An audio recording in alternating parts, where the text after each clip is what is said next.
Hey guys, welcome back to BM Diaries. It's Brittany. Michael here. Welcome back to our channel. Yeah, welcome back, guys. Hello, if you're new here. Hi. To all our new friends. Hey. And if you're already been subscribed, welcome back to our channel. Welcome. We post twice a week. Yes. We do some fun videos here. So, and we're almost at our goal of 100 subscribers. Woo. We cannot wait to reach this milestone. But we need this much help from you guys by liking our videos, sharing them with friends, coworkers, family, etc. Whatever you want to do. Anybody. Social media. Commenting down below to help us what you guys want to see from us. Yes. Yeah, I mean, come on. And also, hit the red button down below if you're not subscribed already. Wait. It's I don't know. somewhere. But yeah, make sure you hit that red button. Subscribe. Yes. There's no fee, no cost. It's free. It just helps us so you can see more videos from us and more fun content. Yay! And hit the bell icon because that helps you is. know when the next time videos come about. Ding! Ding, ding. Let's get to our video. Yes, let's go on to the video. Bye!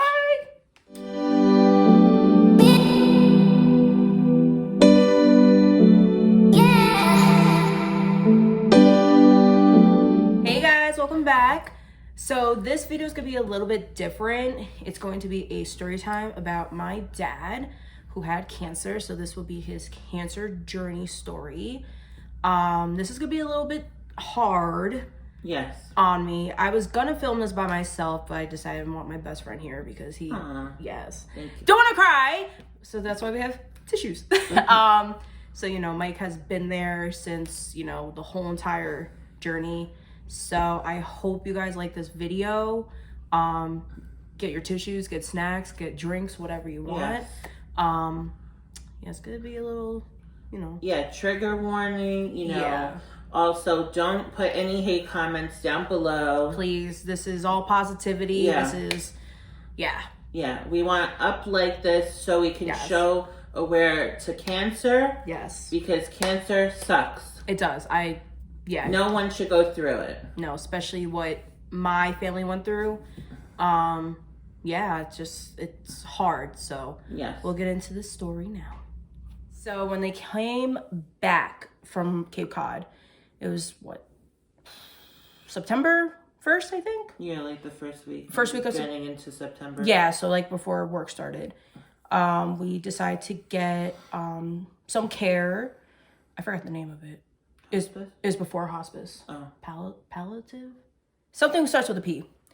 So they make you comfortable and whatnot. So we got that care for him.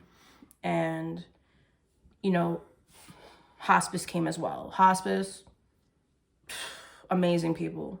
I can't thank them enough for taking care of my dad. Like, for real. They're amazing people. So I will never forget the nurse told my mom that he only has like a week, couple weeks, a month left to live. Mind you, this is September. 4 months. We didn't know. Like, I didn't know what was going to happen. So the nurse is like, tell your kids, prepare them. And mom's like, what are you talking about? Like, he seems okay. My dad was up. He was walking. Mike could even say, Mike saw him before everything went downhill. He looked like a healthy person, you know. Yeah. At that time. I think like the vacation, like it almost was like helped him. Yeah. Like, you know, made him at ease, you know, helped him, you know. Made him happy, you know, to be with my mom. Lifted the spirits. That's the word I was looking for. And also my parents have been together for 42 years. So they're married for a very long time. So their story is like amazing. So the nurse is like, prepare your children, whatever. My mom's like, okay. So she told my brother first, if I remember, and then she told me. And I was like, oh, this is not happening. I'm like, here we go. So it was the second week of September. It was Monday or Tuesday. My dad was fine. He was up, he was walking, he was talking, he was eating. They stopped doing chemo, mind you. They totally stopped doing chemo because the chemo was not working. And the tumors grew somewhat.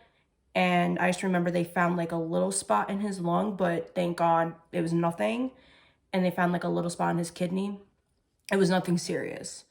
So the tumors can't do anything. Like, they just stopped the chemo because the chemo was making him more sick. So I just remember he was fine, walking, talking. You could tell he was weak, but he still had his spirits up. So he would still be like a pain in my butt, but not as bad. I just remember it was Wednesday. I came home from work and he was in his bed and we got Chinese food.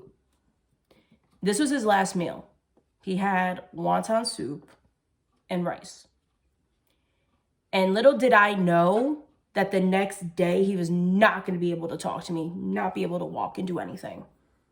Yeah, I didn't know.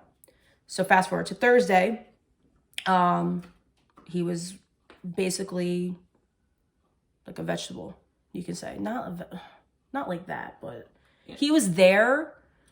And mind you guys, he was on oxygen. He had the mask, the tube. They had all the supplies. Brittany's mom, Brittany and her brother all took care of him. Yeah. And they also had like the assistants, like the nurse and that. Yeah, which that stuff. They were great. So He was laying there, you know, comfortable, whatever the case is. And I was like, can you like talk to me? Like, you know, I could talk to him, but he was there, but he couldn't really respond to me. So I just remember my brother had a conversation with me. He's like, I just don't want you to see him like this. And mind you, I was seeing Mike again. So I was like, all right. He's like, I just want you to go out, you know, have a good time. Okay. Now, fast forward to Friday. I'm at work and, you know, I'm coming home. I was talking to a friend of mine on the phone and I was just like, yeah, you know, the nurse said that my dad has like a week to live, a day, whatever, months, whatever. I wasn't believing that. I was like, oh, he's gonna be fine. He's gonna be here until like, God knows when, like next year or something. 2019 at the time. Well, we were in 2018 at the time, but yeah. So I just remember that Friday he was not well. You could tell he was in pain. Like he was like screaming in agony, you could say. If I remember, like I saw his face, he just looked like not himself. Like his body was fighting. He was fighting to like stay alive. Yeah. Like he was like, screw this. I'm not going anywhere. Like, no. Mind you, hospice offered him to go to the hospital. My dad said, I am not dying in a damn hospital. I'm dying at home. Mm-hmm. Yeah. So that Friday, everything was okay. Whatever. He's just doing his thing. My mom's taking care of him. I'm out doing whatever. And then Saturday comes. This is the 15th of September. So this is the day that everything went downhill. Yeah. So I just remember I was in the shower. My mom's like, when you're done, can you come help me change your father? I said, yeah, I'll help you. So I put on a bathrobe, whatever. My dad's resting. He had a fever. So my mom's like, all right, hold him. And this is when it's gonna get a little bit emotional. So bear with me. Yeah, and trigger warning coming up. So my mom's like, hold him. So I'm holding him. He comes, I'm like holding him like this. And then I'm like, hi, Dad. He couldn't talk to me. We had to take off his oxygen. So he comes on my shoulder. My mom's like, just talk to him. Just talk to him. I was like, hi, Dad. It's me, your daughter, you know. And I know he squeezed me. He knows it was me because I'm his, you know, daughter. God, here we go. I'm his little girl and I have a tattoo in honor of him. So he was there, but he wasn't there, if you know what I mean. And, you know, my mom's like, okay, put him back. And this is when it's gonna get a little bit trigger warning. So my dad stopped breathing on us. And I was like, no.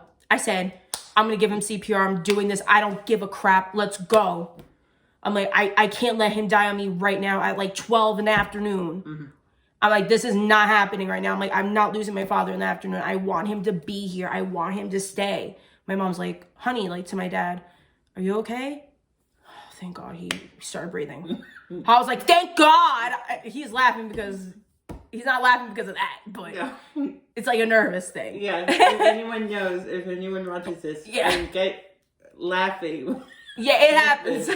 So I'm sorry in advance. So he gets his oxygen mask, and I'm just like, what the heck just happened? So my mom's like, just go. It's okay. And I started bawling at her. I'm like, I don't ever want to see that. Like, that was the most scariest moment in my life. Like, one of the scariest moments. So yeah, after I went out to lunch with my aunt and my cousins, and I saw my grandma, had to talk with her, I had to talk with my aunt, whatever. And I come home, and there's so many people at my house. I was like, what's going on now? I was like, what is this? So there's people coming to, say hello and see my dad. And my dad couldn't talk or anything. So it was just like hard. And I just remember I went into my kitchen. I just broke down. I said, this is not real. This is not real life right now. I said, this is the cancer. This is cancer taking over him. I'm like, this is not happening right now. Mike was at work, so he came over after. So I was like, I'm done. I don't want this to happen. So I actually went to my dad and by myself. And I had to tell him, like, it's okay to go. Like, he had to hear it from me. So I told him it was okay to go. I talked to him, whatnot, and he was fine. I just remember he did squeeze my hand. I wish he could talk to me, but he couldn't talk to me because he had his oxygen. He just wasn't there. So Mike comes over, like, after work. We're getting ready to go for dinner. So I'm like, Mike, come in. You see my dad. Sees my dad. He talks to him. My dad's watching the Yankees because my dad was a Yankee fan. Big Yankee fan and Giants fan. Sorry, Mets. Sorry, Jets. So I just remember my mom went outside and I told my dad, I'm like, okay, we'll be back. See you later. And my mom's like, okay, like, she comes back and she's like, okay, like, I just wanted to make sure, he was fine. I said, all right, see you later.